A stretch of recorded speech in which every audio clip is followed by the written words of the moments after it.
میں نے دیکھا میرے عزیزوں دنیا مجھ سے چھوٹ گئی تھی, ہر طرح کے رابطے بند تھے, میں گھر سے بھی بات نہیں کر سکتا, بچوں سے بھی بات نہیں کر سکتا تھا, مجھے اندھیری کوٹھری میں رکھا گیا تھا جہاں سے آسمان بھی نظر نہ آئے.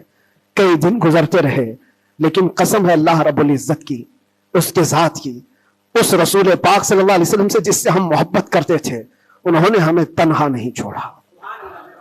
میرے مصطفیٰ نے تنہا نہیں چھوڑا. ہم نے جو وہاں دیکھا ہے وہ بیان سے بھی باہر ہے, بیان سے بھی باہر ہے. کسی دن نہ پھسلنے دیا, کسی دن نہ بہکنے دیا, کسی دن نہ ٹوٹنے دیا. جس طرح مضبوطی کے ساتھ کھڑے تھے باہر اسی طرح کھڑے رہے, ورنہ تنہا رہتے رہتے وہاں پر آدمی ڈپریشن کے شکار میں پاگل ہو جاتے. پاگلوں کا پورا ایک یاد بنا ہوا ہے. لوگ اپنے ذہنی دن اور توازن کھو چکے ہیں, پیشاب پخانے ان کے کپڑوں میں ہونے لگتے ہیں. پاگلوں کا یاد ہے لیکن ان کو حکومت چھوڑتی نہیں ہے. جو جیل میں پاگل ہو گئے ان کے لیے بھی ایک یاد ہے. ایسے کتنے لوگ ہیں ان کو دیکھ کر گھبراہٹ تو ہوتی تھی, لیکن پھر تنہائی میں جب میرے مصطفیٰ کریم صلی اللہ علیہ وسلم کو یاد کرتے ہیں تو پھر وہ اپنے چہرے جمال جہاں آرا سے جو مشرف کرتے, جو انعامات دیتے تھے, وہ میرے لیے کافی ہے. اس کے بعد پھر کسی چیز کی حاجت نہیں ہوتی تھی. رسالت مآب صلی اللہ علیہ وسلم میں درود پاک کا ہدیہ پیش کریں. اللہم صلی علی سیدنا و مولانا محمد معدن الجود والکرم وآلہ واصحابہ الکرام وابنہ الکریم وبارک وسلم صلاة دائمة سرمدا ابدا. اسلام کی فطرت میں قدرت نے وہ لچک دی ہے, جتنا ہی دباؤ گے اتنا ہی وہ ابھرے گا. یہ میرے مصطفیٰ کریم صلی اللہ تعالی علیہ وسلم کے سچے اور اچھے دین کی ہمیشہ سے یہ تاریخ رہی ہے. جب جب باطل طاقتیں, باطل قوتیں اپنی پوری قوت لگا دیتی ہیں, تب اسلام اور بلندی سے بڑھتا چلا جاتا ہے. اسی لیے ایک شعر میں بار بار اپنی تقریروں میں کہا کرتا تھا, اور اسی تقریر کے شعر کو لے کر مجھ پر نہ جانے کیا کیا مقدمے لگائے گئے, اور وہ شعر آج کیا قیامت تک بھی بولا جاتا رہے گا. میں وہ پھر دہراتا ہوں اس لیے کہ وہ صرف ایک شعر نہیں بلکہ ہمارا ایمان بھی ہے. وہ ایمان بھی ہے جس کا معنی اور مفہوم ہمارے قوم کے ہر بچے کو یاد ہے. قتل حسین اصل میں مرگ یزید ہے. اسلام زندہ ہوتا ہے ہر کربلا کے بعد. اسلام زندہ ہوتا ہے ہر کربلا. جب بھی کبھی کسی کی قربانی ہوتی ہے تو وہ رائے گاہ نہیں جاتی, وہ برباد نہیں جاتی. اللہ تبارک و تعالیٰ کی ہزاروں لاکھوں حکمتیں پوشیدہ ہوتی ہیں. دنیا کو تو صرف اتنا نظر آتا ہے کہ امام حسین اور ان کے بچے میدان کربلا میں کاٹے گئے, مارے گئے, قتل کر دیے گئے, لیکن اس کے پیچھے کی حکمتیں یہ رب العالمین جانتا ہے. اور آج تک قوم اس کو سمجھ رہی ہے کہ اسلام میں جو آج ہریالی باقی ہے اس میں خون حسین کا کردار ہے, اور ہمارے ائمہ کرام بزرگان دین نے اس کو اپنے خون سے, اپنی محنتوں سے سینچا ہے. لہٰذا میرے عزیزو, آپ سب کو بھی کبھی یہ نروس ہونے کی ضرورت نہیں. میں گرفتار ہوا بھی اور واپس اسی جگہ پہنچا جہاں سے ہم آپ کو خطاب کیا کرتے تھے. ہزار لوگ یہ سوچتے تھے کہ ممبر پر آپ دوبارہ نہیں کھڑے ہو سکتے. ہم نے ان سے یہی کہا تھا, میرا رب تبارک و تعالیٰ چاہے تو تمہاری گردن پہ بھی کھڑا کر دے گا. ممبر پر ہی نہیں, جہاں وہ رب تعالیٰ چاہے کھڑا کر دے. اور جب تک اس پروردگار عالم کو منظور نہ ہو, وہ اللہ تبارک و تعالیٰ ہمیں کنارے رکھتا ہے. یہ صحابہ اکرام, اولیاء کاملین سب کی تاریخ میں رہا ہے. آج بڑی خوشی ہے اس بات کی کہ ہم اسی مسجد میں واپس آپ کے ساتھ جمعہ ادا کر رہے ہیں. اس مسجد کی روحانیت اور اس کی نورانیت ہمیں واپس یہاں کھینچ لاتی ہے.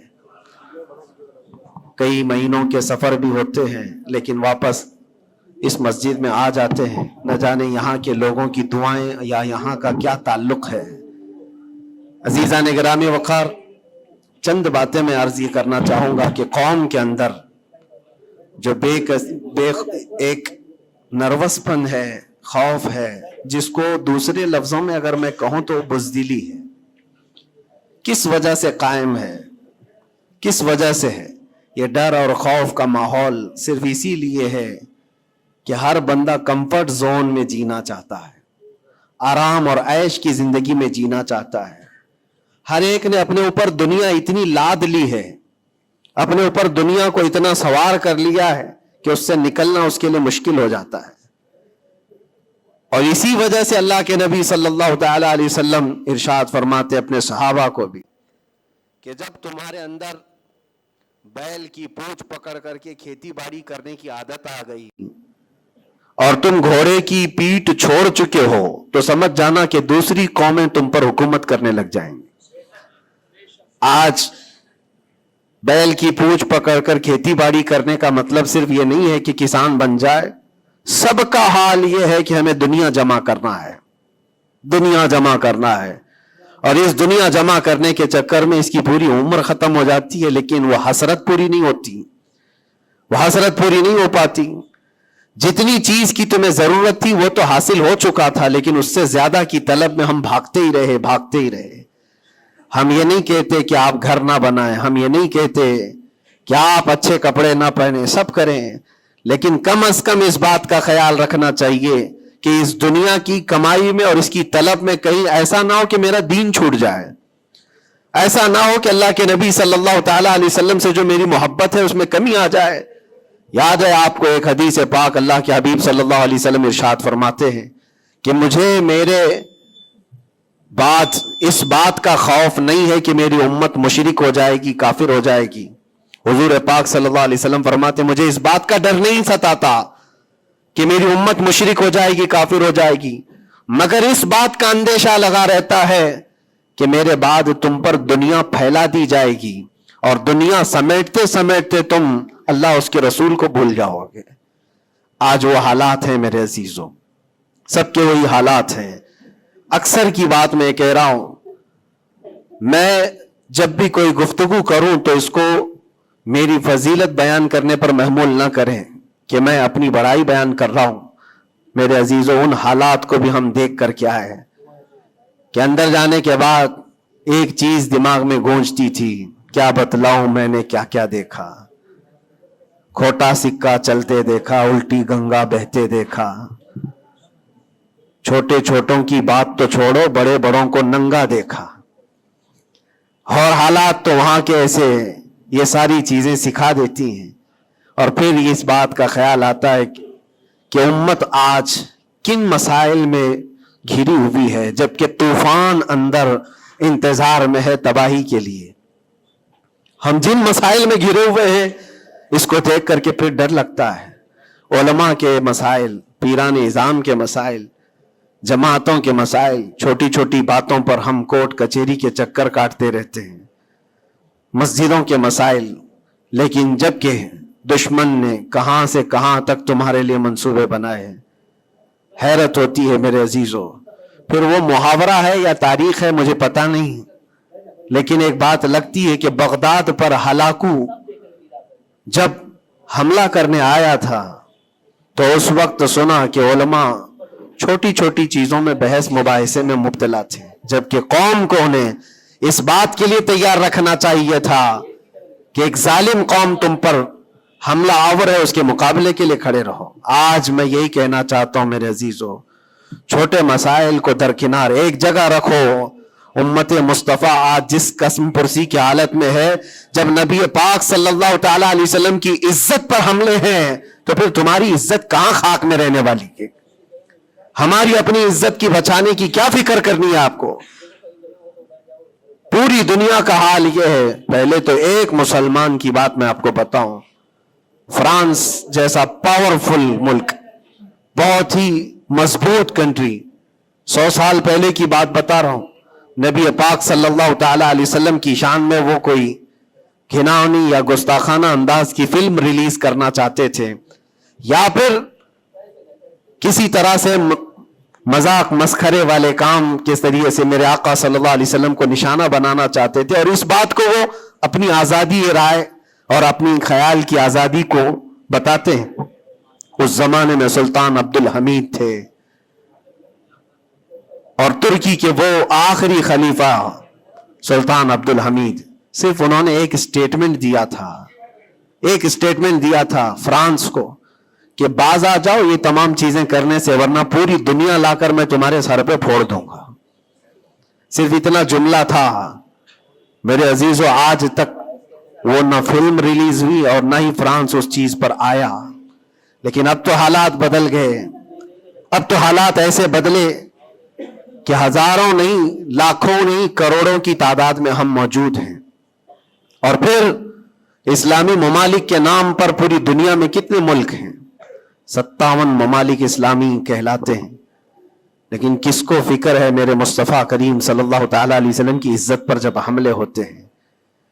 اور یہ تمام حالات جب اپنا درد کا میں اظہار کرتا ہوں تو پھر لوگوں کو یہ لگتا ہے کہ یہ بھڑکاتے ہیں، اکساتے ہیں. میرے عزیزو، میں چاہتا ہوں کہ قوم اصل مسائل کو سمجھے. جو اصل مسائل ہیں ان کو سمجھو. فرض کو دیکھو، نفل کی طرف نہیں. پہلے تم پر جو فرض ہے اس کے لیے کھڑے ہو جاؤ. آج قوم کی بکھراؤ کو بھی دیکھتا ہوں تو ایک حدیث پاک میں آپ کے سامنے رکھتا ہوں. اللہ کے نبی صلی اللہ علیہ وسلم سے پوچھا گیا دین کیا ہے؟ میرے آقا صلی اللہ علیہ وسلم فرماتے ہیں الدین النصیحہ. دین خیر خواہی کرنے کا نام ہے، ہر ایک کے ساتھ اچھا برتاؤ. پھر پوچھا قلنا لمن یا رسول اللہ صلی اللہ علیہ وسلم، اے اللہ کے رسول کس کے لیے خیر خواہی کرنے کا نام دین ہے؟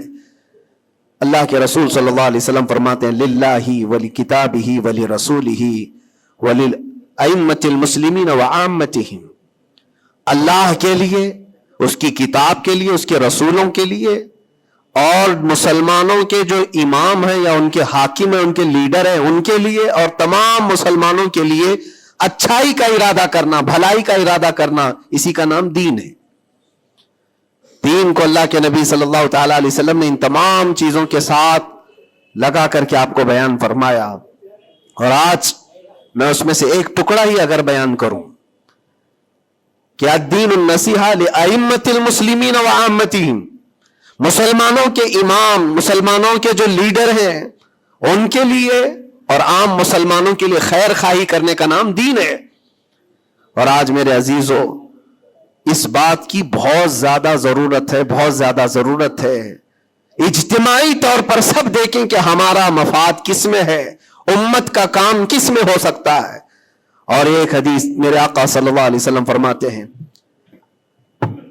من اصبح ولم یہتم، حضور اکرم صلی اللہ علیہ وسلم فرماتے ہیں من لم یہتم بامرنا فلیس منا، جو اس حال میں صبح کیا کہ میری امت کا خیال نہیں کیا، حضور فرماتے وہ ہم میں سے نہیں ہے، وہ ہم میں سے نہیں ہے. کتنی صبح ایسی ہوتی ہیں جو تم صبح اٹھ کر کے سوچتے ہو کہ امت کا کیا ہونا ہے. یا آقا کریم صلی اللہ علیہ وسلم فرماتے ہیں جس نے میری امت کا خیال نہیں کیا وہ مجھ میں سے نہیں ہے، وہ ہم میں سے نہیں ہے. عزیزان گرامی وقار، ہر ایک کو ایک درد ستاتا ہے کہ کل کیا کھاؤں گا، کل کیا پہنوں گا، میرا گھر کیسے بنے گا، میری جاب کیسے لگے گی. لیکن ان غربائے امت کے لیے کون سوچتا ہے جو کاٹے جا رہے ہیں، مارے جا رہے ہیں، جن کے گھر اجاڑے جا رہے ہیں، ان کے بارے میں کبھی دل کے اندر نرمی آتی ہے؟ اگر تمام مسلمانوں کے دلوں کے اندر یہ نرمی اور یہ رحم ہوتا تو میرے عزیزو حالات ایسے نہیں ہوتے تھے، حالات ایسے نہیں ہوتے. صحابہ اکرام میں سے ایک مثال میں آپ کو بتا دوں کہ ہمارا دین آج جس کو ہم لے کر کے چل رہے ہیں کتنا بکھر گیا. سچ کہا تھا حالی نے کہ اے خاص ہے خاصان رسول وقت دعا ہے، امت پہ تیرے وقت عجب آ کے پڑا ہے. جو دین نکلا تھا بڑی شان سے اپنے وطن سے، آج وہ پردیس میں غریب الغربا ہے. آج دین اسلام کو ہم نے اجنبی بنا کر رکھا ہے، ہمارے گھروں میں ہی نہیں ہے، ہماری ذات پر نہیں ہے. ہم تو پھر دوسرے کو کیا تانا دیں گے؟ آپ اسلام زندہ باد کا نعرہ لگاتے ہیں اور اب اسلام کی حقانیت کو بلند و بالا انداز میں بیان کرتے ہیں، سڑکوں پر آ جاتے ہیں. تمہیں سڑکوں پر آ کر احتجاج کرنے کی کیا ضرورت ہے؟ تم اگر اسلام کو اتنا ہی پسند کرتے ہو تو اپنی بیویوں پر کیوں نہیں اسلام پسند کرتے؟ اپنی بچیوں پر، اپنے گھر والوں پر اسلام کو کیوں نہیں پسند کرتے؟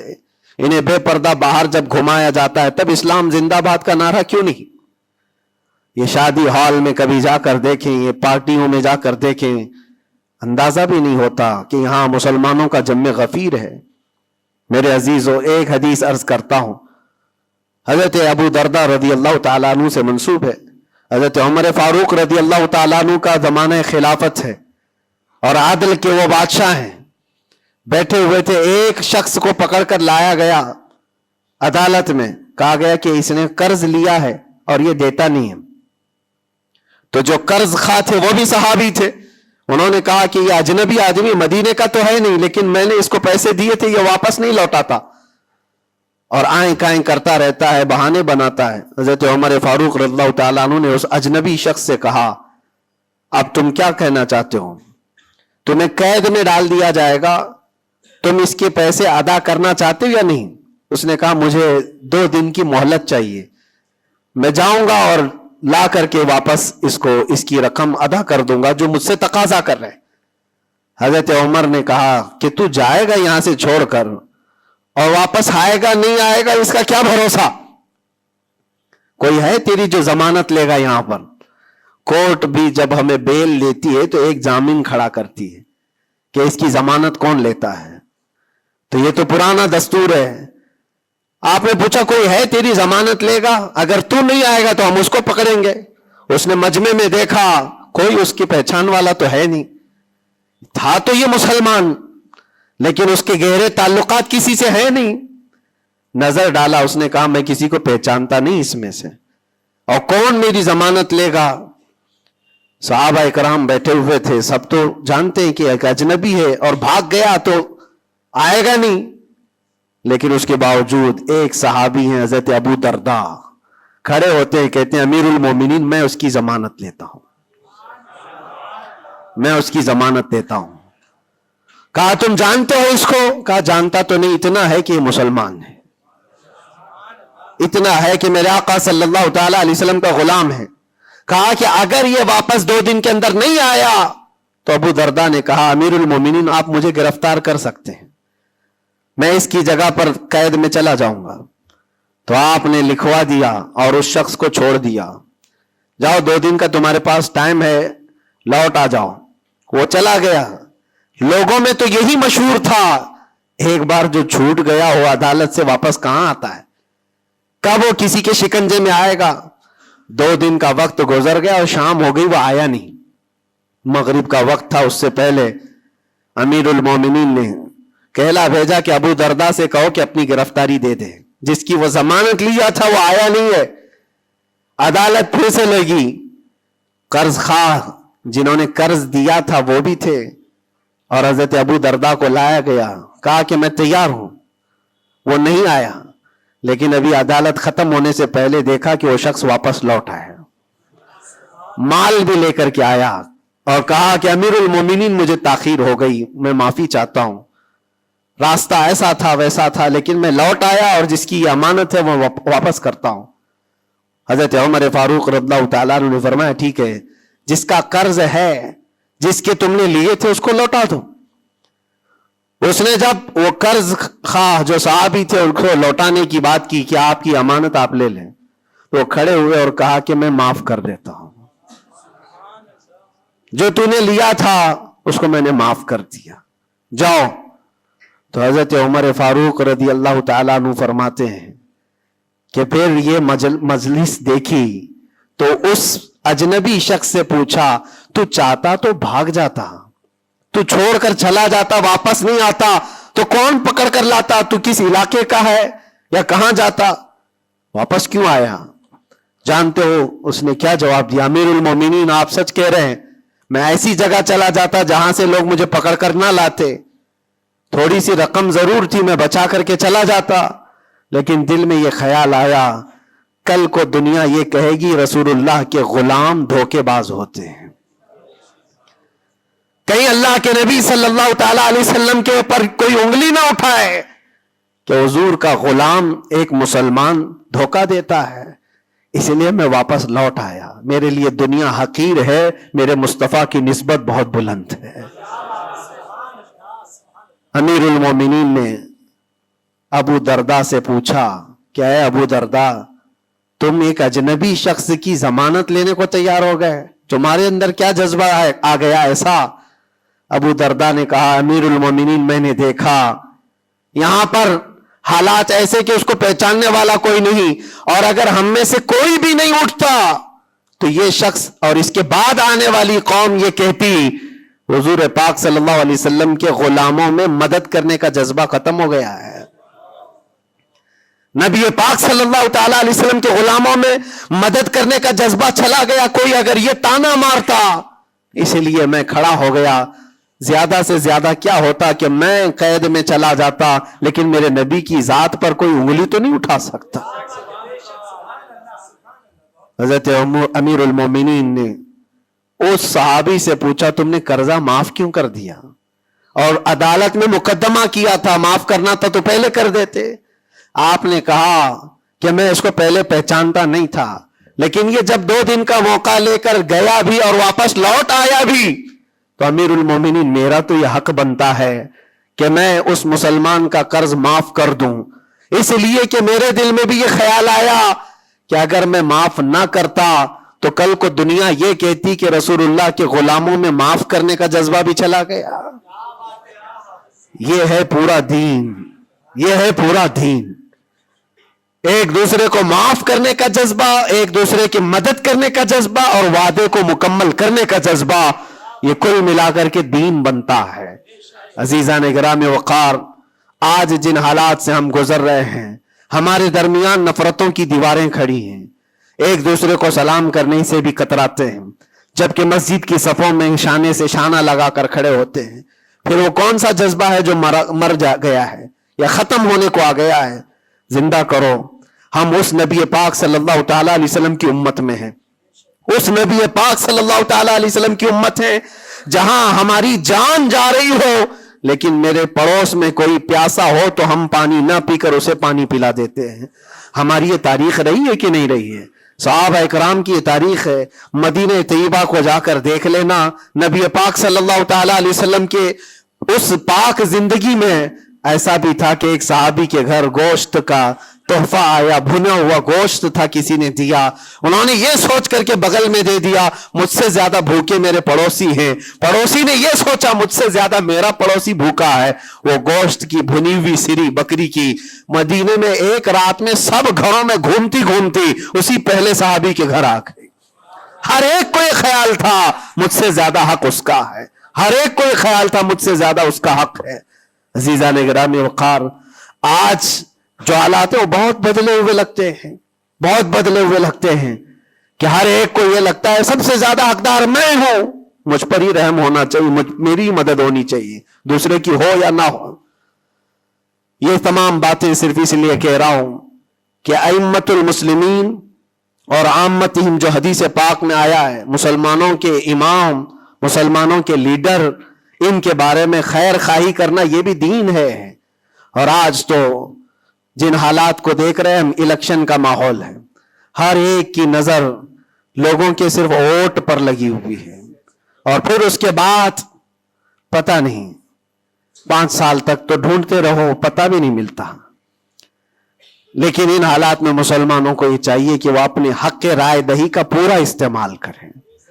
تمہارے کچھ حقوق ہوتے ہیں، تمہارے بھی کچھ مطالبے ہونے چاہیے۔ ہر قوم آج ووٹ دینے سے پہلے اپنے مطالبے رکھتی ہے کہ ہمارے محلہ بڑا خستہ حال ہے، اس کے گٹر بنا دو، اس کے فلاں کر دو، بجلی پانی صحیح کر دو۔ یہ ضروریات زندگی کے مطالبے تو رکھتی ہی ہے، مسلمانوں کے مطالبے کہاں چلے گئے؟ ہمارے حقوق کے بارے میں کبھی بات کیوں نہیں رکھی جاتی؟ اسی لیے میرے عزیزو، میرا مشن تو صرف اتنا ہے، ہمارا لیڈر وہی ہے جو ناموس رسالت کے لیے کھڑا رہتا ہے۔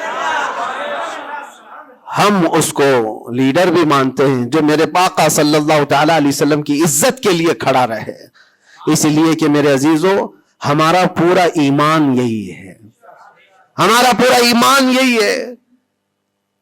اور آپ کو پتا ہے محمد کی محبت دین حق کی شرط اول ہے، اسی میں ہو اگر خامی تو سب کچھ نامکمل ہے۔ اور اگر تم نبی پاک صلی اللہ تعالی علیہ وسلم کی محبت اور ان کی عظمت کے لیے کھڑے ہو گئے تو دنیا یوں ہی سنور جائے گی.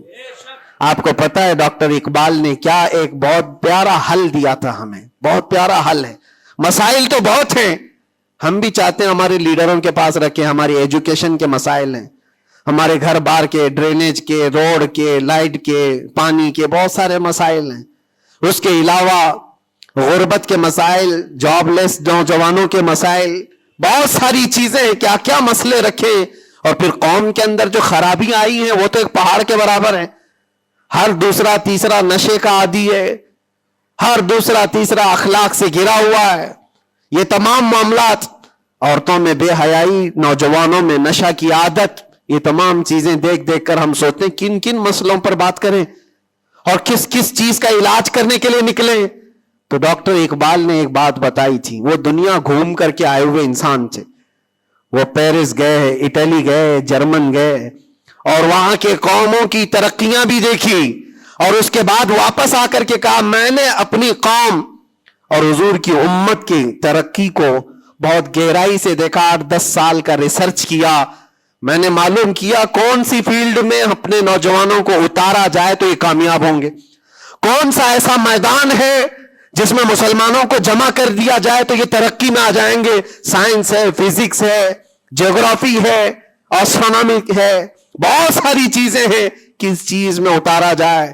تو ڈاکٹر اقبال کہتے ہیں میں نے بہت غور و فکر کیا, آخر کار اس نتیجے پر پہنچا کہ اس امت کی کامیابی کا صرف ایک ہی نقطہ ہے, ایک ہی راز ہے کہ محمد سے وفا تو نے, تو ہم تیرے ہیں. یہ جہاں چیز ہے کیا, لوح و قلم تیرے ہیں, لوح و قلم تیرے ہیں. ہر مسئلے کا حل اس بات پر ہے. اسی لیے میں فوکس کرتا ہوں میرے عزیزو, نبی پاک صلی اللہ تعالی علیہ وسلم کی عزت کی حفاظت کے لیے جو کھڑا ہوتا ہے, اللہ تعالیٰ اس کے سارے مسائل کو یوں حل کر دیتا ہے. اسی لیے آیت کریمہ بھی میں نے یہ پڑھی, ان ینصرکم اللہ فلا غالب لکم. اللہ فرماتا ہے اگر اللہ تمہاری مدد کر دے تو دنیا میں سے کوئی ایسا نہیں جو تم پر غلبہ حاصل کر سکے. کوئی غالب نہیں آ سکتا اگر اللہ مدد کر دیا. وَإِن يَخْذُلْكُمْ فَمَنْ ذَا الَّذِي يَنْصُرُكُمْ مِنْ بَعْدِهِ. اللہ فرماتا اور اگر اللہ گرا دے تو دنیا کی کوئی طاقت تمہاری مدد نہیں کر سکتی, کوئی طاقت مدد نہیں کر سکتی. ایک بات, بہت ساری چیزیں ہم نے سیکھی ہیں. جیل کے اندر کے حالات انشاءاللہ کبھی طویل داستان پوری میں بیان کروں گا, لیکن ایک بندے کو دیکھا تھا, اس کے گھر والے بھی چھوڑ چکے سب, اس کو چھوٹا سا ایک کیس ہے لیکن جیل کے اندر اس کی ضمانت ہوتی نہیں. گھر والے کرانا چاہے تو ہو جائے 4 دن 5 دن میں, لیکن کوئی چاہتا نہیں. تھوڑا سا مانسک سنتولن بگڑتا چلا گیا, دماغی توازن کھونے لگا. ہوتا کیا تھا سنو, وہ ایک نارمل نوجوان تھا اور مہینہ گزر جاتا کوئی ملاقات کے لیے بھی نہیں آتا گھر والا, تو جیل میں ہنگامہ کرنے لگ جاتا, مار توڑ, اور پھر نہ جانے کیسی کیسی حرکتیں. تو جیلر پریشان ہو کر کے اس کے گھر فون لگاتا, اس کے باپ کو کہتا کہ بھائی تم اپنے بیٹے سے ایک بار ملنے تو آ جاؤ, وہ ہنگامہ کر کے رکھا ہے, کبھی ملاقات بھی نہیں لیتے ہو. اس کا باپ آیا, آ کر کے ملاقات لیا, اور بیٹے نے پوچھا کہ کب چھوٹ رہا ہوں میں, کب نکلوں گا میں. کہا بیٹا اس منڈے کو جو ہے تمہاری ضمانت ہو جائے گی, یہ منڈے کو رکھا ہے, ہو جائے گی. کہا اچھا ٹھیک ہے. اتنا خوشی خوشی سب قیدیوں سے ملنے کے لیے آتا بیرک میں, یہ منڈے تو میرا ہو گیا. آ کر کے ملاقات لیا, اور بیٹے نے پوچھا کہ کب چھوٹ رہا ہوں میں, کب نکلوں گا میں. کہا بیٹا اس منڈے کو جو ہے تمہاری ضمانت ہو جائے گی, یہ منڈے کو رکھا ہے, ہو جائے گی. کہا اچھا ٹھیک ہے. اتنا خوشی خوشی سب قیدیوں سے ملنے کے لیے آتا بیرک میں, یہ منڈے تو میرا ہو گیا, میں جا رہا ہوں. میرے باپ نے کہا ہے. منڈے آتا, ٹیوزڈے آتا, وینسڈے آتا, سب چلا جاتا, ختم. پھر 10-15 دن گزر جاتے, باپ بھی نہیں آتا, بھائی بھی نہیں آتا, اور پھر مہینہ گزرنے کو آتا, پھر اس کا دماغی توازن بگڑنے لگتا, پھر ہنگامہ کرتا, پھر جیلر فون کر کے بلاتا باپ سے کہ ملنے کیوں نہیں آتے ہو. باپ آتا, بیٹا کوئی بات نہیں, کچھ مسائل میں گھرے ہوئے ہیں, ہو سکتا ہے جان بوجھ کر کے اس کے گھر والے کر رہے ہوں. کچھ لوگوں کو زبردستی جیل میں رکھا جاتا ہے, گھر والے ہی رکھتے ہیں. باہر سے اچھا ہے یہاں کھاتے پیتے آرام سے رہو, دوسروں کی زندگی اجیرن کرنے سے بہتر ہے کہ یہاں رہو. دوسری بار آیا, کہا ابا کب چھوٹ رہا ہوں میں؟ کہا بس اس منڈے کو رکھا ہے, وکیل جو ہے ملا نہیں تھا, اس منڈے کو تمہاری ضمانت ہو جائے گی. پکی بات لے کر کے آتا پھر, اور یہاں پر بالکل عیش موج مستی میں کہ اس منڈے تو جا رہا ہوں میں. دوسرا منڈے آیا, اس کے بعد پھر چلا گیا.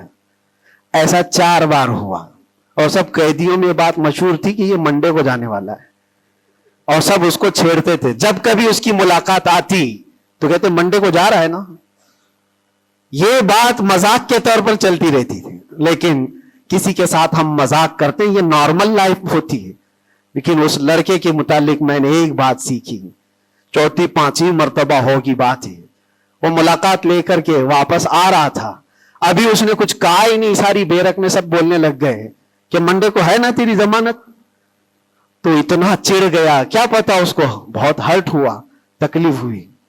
اس نے گرج کر کے چیخ کر کے کہا, گالی دے کر کے کہا قیدیوں کو کہ تم سب گھرے ہوئے لوگوں, ایک بات میری سن لو, خدا جس دن میرا لکھ دے, جس دن لکھ دے, اس دن سب کے منہ تمہارے کالے ہوں گے اور کوئی مجھے دروازے میں اندر نہیں رکھ سکتا.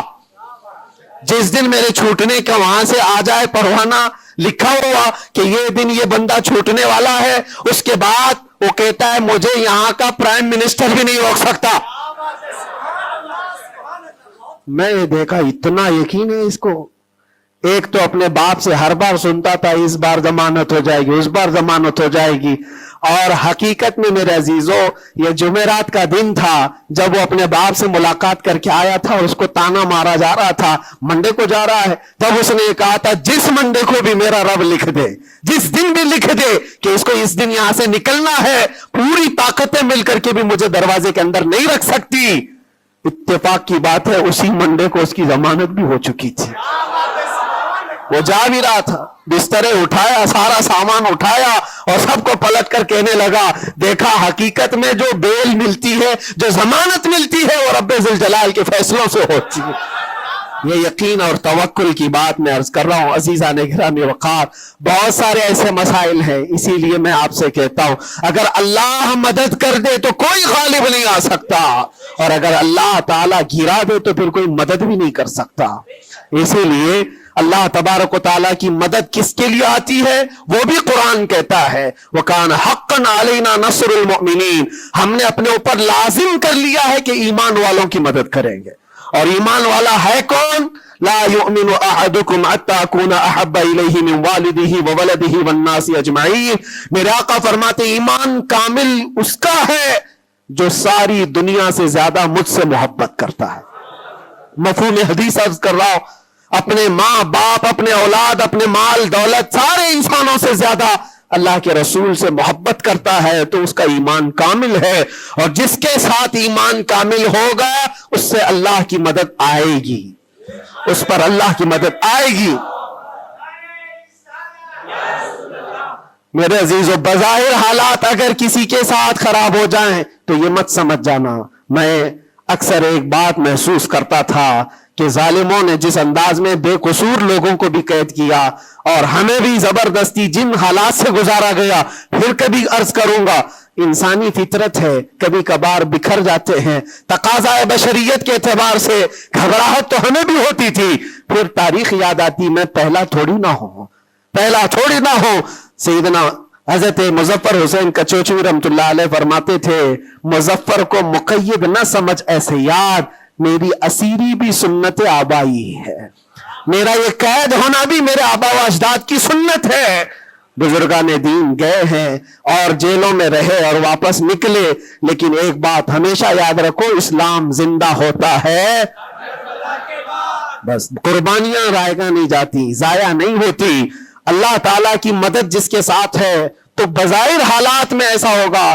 مجھے اچھی طرح سے پتا ہے, پہلے بھی معلوم تھا, میں نے تقریروں میں بہت کہا بھی تھا کہ مجھے اچھا معلوم ہے کہ میری تقریروں کا انجام کیا ہونے والا ہے, نتیجہ کیا ہونے والا ہے. مجھے کیسی کیسی دھمکیاں پہلے بھی دی گئی ہیں, ابھی بھی ہے. آنے سے پہلے بھی کچھ لوگوں نے کہا تھا اتنا لمبا ہم نے کٹا دیا, اب تو بھول جاؤ گے, وہ شعر پڑھو گے, یہ شعر پڑھو گے, کیسی تقریریں کرو گے. ہم نے کہا میرے عزیزو آپ کیا سمجھتے ہو مچھلی کے تیرنا ختم ہو سکتا ہے، پرندے کا اڑنا ختم ہو سکتا ہے، شیر کا شکار کرنا ختم ہو سکتا ہے؟ وہ تو جانور ہے، ان کی فطرت نہیں ختم ہوتی۔ میں غلام مصطفیٰ ہوں، میری فطرت کیا ختم ہوگی؟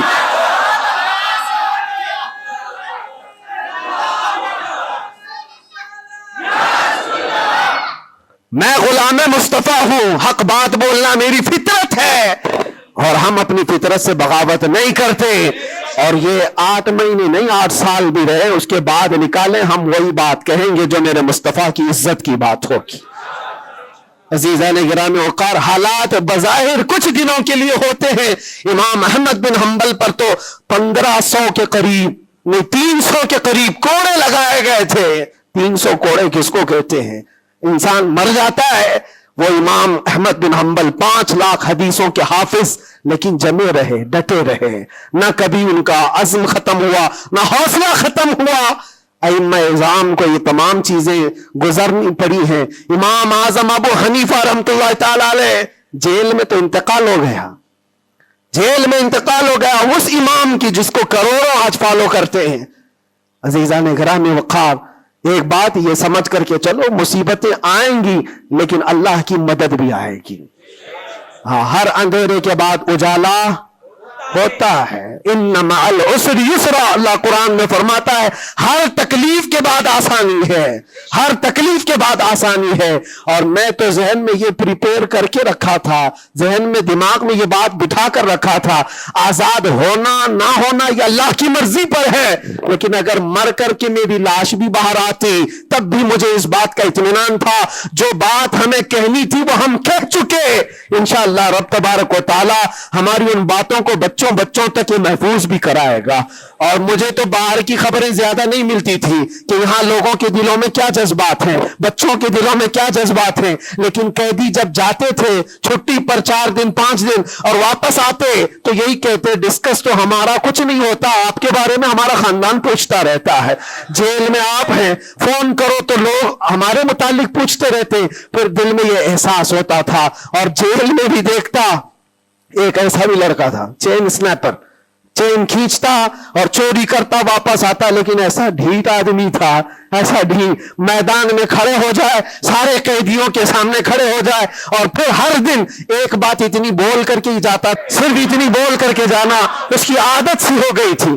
ہم دیکھتے رہے، باہر بھی یہی منظر ہے، اندر بھی یہی منظر ہے۔ تم کسی کی زبان کو بند کرنا چاہو، ختم کرنا چاہو تو ایسا نہیں ہوتا۔ اللہ تبارک و تعالیٰ جس چیز کو چاہے ہر جگہ پھیلا دیتا ہے۔ پھر یہ احساس ہوا میرے عزیزو، تبلیغ اسلام صرف ہم ذریعہ ہوتے ہیں پہنچانا، میرے رب کی شان ہے، میرے رب کی شان ہے۔ اور حقیقت میں آپ کو بتاؤں، دلوں کو اپنی طرف مائل کرنا یہ ہم میں سے کسی کے اندر طاقت نہیں ہے۔ آج ہزاروں لاکھوں جو مجھے سننا چاہتے ہیں، اس میں بظاہر میرا کوئی کمال نہیں، بات ان کی کرو اور ہر دل پہ راج کرو، ان کی بات کرو۔